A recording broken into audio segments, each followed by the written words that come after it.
Big week for us, Pittsburgh week.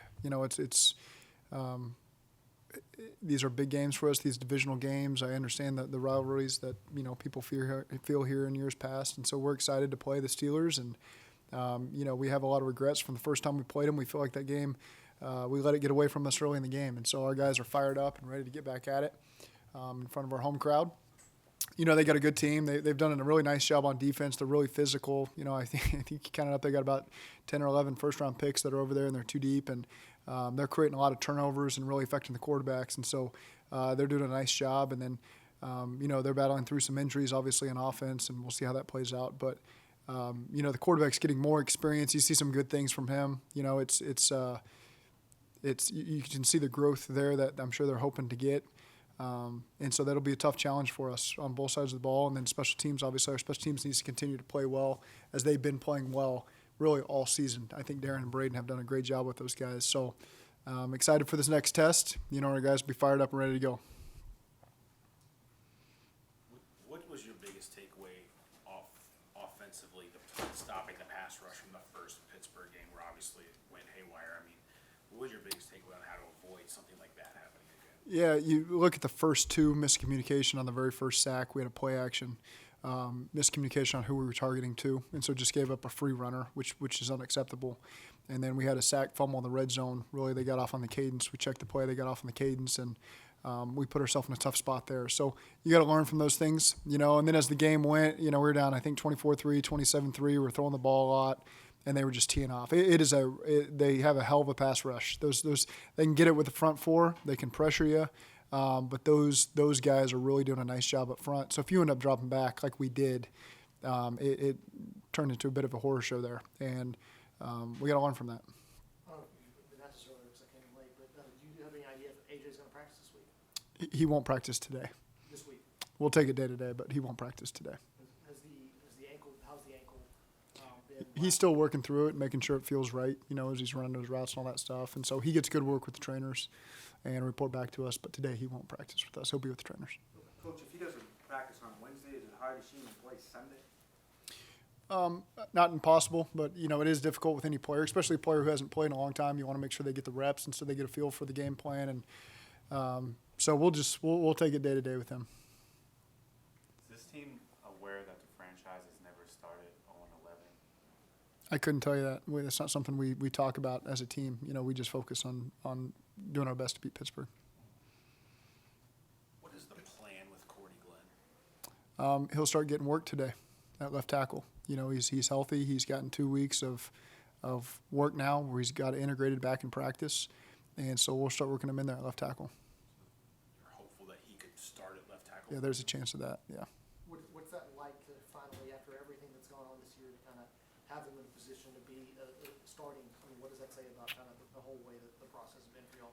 Well, we went into training camp, and he was our starting left tackle, and expected to have a productive season from him. And obviously with the concussion issue, he's now getting back to where he's full speed and has a chance to help us. And, you signed John Jerry and Andre really in the offseason, really expecting them to come in and give you some depth. And those guys have fought their tails off at left tackle this year. I don't think either one of them signed expecting to start the first 10 games of the season at left tackle, but that's what happened. And, it's not always perfect, but, man, do you have a lot of respect for the approach they've taken as two veteran guys to try to help the other young linemen and do whatever they can to help this team win. And so now we'll see what Cordy can do over there. Have you sensed any remorse or frustration from Cordy and how this whole situation has evolved over the course of this year? We've had good conversations. I think everybody's on the same page, and we're excited to see what he can provide for us this week. Is Ryan's status as long-term quarterback in question for the rest of the season? I mean, with every player, we look at it week to week, and I know everybody wants to know if it's one game or 6 games, and I don't think that's fair to any player in a roster to make those predictions because I continue to see growth from him. I know everyone wants to nitpick the last performance, but I continue to see growth from him, and everyone around him has to step up and do a better job as well, and so a lot of things get pointed at the quarterback, and we kind of said the same things about Andy as the season was going. Everybody else has got to do their job as well. And catch the balls that are thrown to him and get open and protect up front, and it makes life a little bit easier on the quarterback. But I'm excited to see what he can do this week against Pittsburgh. Is he playing Sunday to keep his job? I mean, I think every player every week is playing to keep their job. You know, I wouldn't just say one player is doing that. You know, we want to see progress from all of our players, and when they don't, we always evaluate them. That's not specific to quarterback. That's every position we got on the roster. How much of Gordy having a chance to play is the fact that he's ready, and how much of it is you need him there to properly evaluate Ryan? He's ready. You know, I think that's a big part of it is he's finally gotten a couple weeks where he can get his conditioning back because he was so limited when he was out. And, you know, he's gotten plenty of reps in one-on-ones in the last 2 weeks and got a lot of good reps. We feel comfortable where he's at. Zach, where does Jake Delgado figure into the mix? Does he have an opportunity at any point? Ryan's our quarterback right now, and so I think it's unfair to speculate on any backup quarterback right now. But I've got full confidence in Ryan. I know there's a lot of questions about it, but my confidence is not wavering. Whenever you have young guys and they're losing a lot at the beginning, do you think there's a tendency to maybe overthink things sometimes and maybe play too tight and not play loose? I think you certainly put a lot of pressure on yourself with every call, as a player, as a coach. You know, because you're right when every game is tight and they all come down to, you know, a lot of the ones that have come up for us have been one-score games, and so you're putting yourself on the pressure to make that play, and you can overthink it a little bit, and you just got to do your best just to relax and go out there and do the things that you've been training to do for the last 9 months, and the plays will come to you, and when they come to you, you make the play, and we score points, and we have fun, and we celebrate in the locker room. Those are all the things that we're just trying to instill in our guys and get them to feel at practice and in the games. You have players that played in really good high school and college programs that probably haven't lost 10 games in their careers, and they come into the situation. Do you have to almost like make sure you monitor those guys, make sure you almost have to be almost like a guidance counselor as such, or a sports psychologist or whatever to keep those guys thinking right? I think there's a lot of things you got to manage in a difficult season, and you know, we just talk about handling adversity. We've talked about handling adversity since April, since our first team meeting.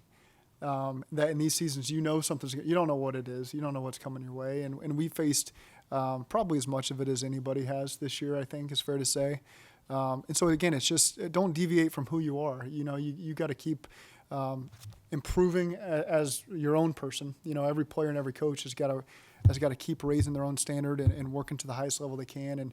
And player by player, we get them playing a little bit better and doing things a little bit differently. Whether it's, you know, we talk about meetings and practice, and every player can just get a little bit more improvement, then these wins are going to come. And, you know, we're trying to build a foundation for championships to come. And we were hoping that we would win more games sooner, obviously. But we just haven't. But we're also building for success in the remainder of the season and success in the future. And so there's a lot of things we keep learning, and I see guys improving on that are very encouraging.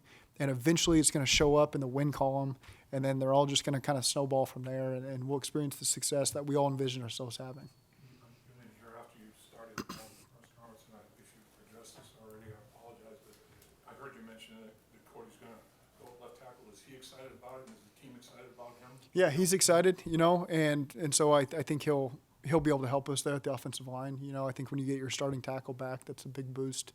So excited to see what he can do for us. One of your lone bright spots this year has been Brandon Wilson returning kicks. What's your assessment of his progress?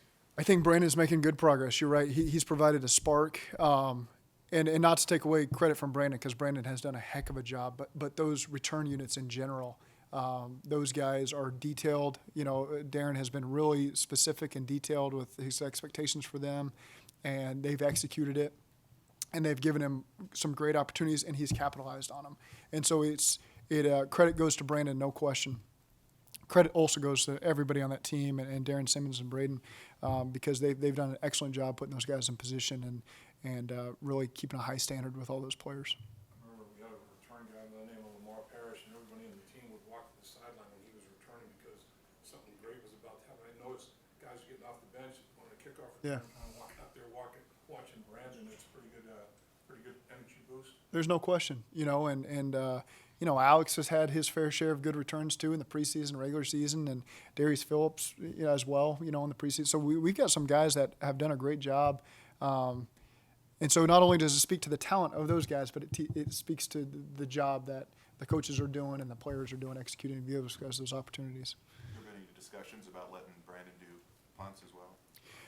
It's a little bit different. The kicks and the punts are a little bit different. I think Alex has done a really good job for us, and so right now that's where we'll stay. What have you seen out of Wilson to kind of give him kind of the snaps that Clayton was probably getting early in the season?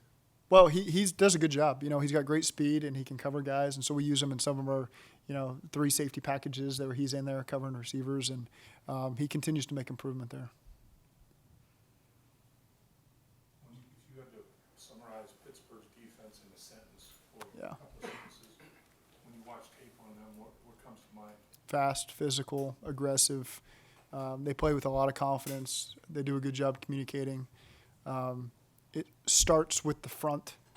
It starts with those guys up front. They do a great job winning their one-on-ones, but then you look at every unit behind them, and every unit. I mean, you look at it's a bunch of first-round draft picks that really play like first-round draft picks. To be quite honest with you, you look at every single area of their defense, and they do a really good job creating turnovers, capitalizing on those turnovers. You look at some of the close games they've played. Take the Rams game, for example. They win 17-12 is because they get that fumble for a touchdown there at the end of the half that really breaks that thing open for them. And so they've done a good job capitalizing on some of those turnovers they've created, and just getting sacks to stop drives, to put you in third and long situations when you're making good progress on a drive. Happened to us, happened to some other teams they played, and so they've done a really excellent job over there. What do you think has been the difference in the running game the last few weeks? Well, it's